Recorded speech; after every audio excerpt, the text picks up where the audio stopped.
পরে বেশিরভাগ মনে তার থাকে যে মানুষে লইয়া আমি বহুত কিছু আসলাম করতাম যা করতাম, আর এই মানুষটাও নাই।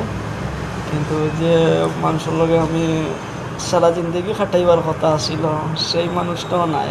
আর আজকাল কারে বিশ্বাস করতে পারে, কেউ বিশ্বাস করতে নাই, নিজের লাইফ নিজে সাজাও। আর এখন দেখছি নিজে সবচেয়ে বড় হইলো মূল্যবান জিনিস হইলো নিজের ক্যারিয়ার ঠিক করো। তে মেয়েরা কেন, মেয়েরার হাজার মেয়েরা পিছনে লাইন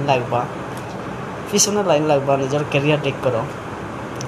পাওয়ার হইলো পয়সা, পয়সা হইলে সব কিছু হয়, পয়সা নাই কুছ ভি নেই ভাইয়া। জিন্দগি হইলো পয়সা। তে পয়সার মূল্য যে জানে সে আগে বুঝছি না পয়সা কি জিনিস, এটা বুঝছি না। আউরি টাকা পয়সা ঘুরাইছি, এখন বুঝতে পারি আর পয়সা কি তা জিনিস। মানুষের পয়সার লহম কোনোদিন কেউ কেউ দিও না, আর পয়সা দিয়ে কুটুমলা রয় না। আমি এখন বুঝতে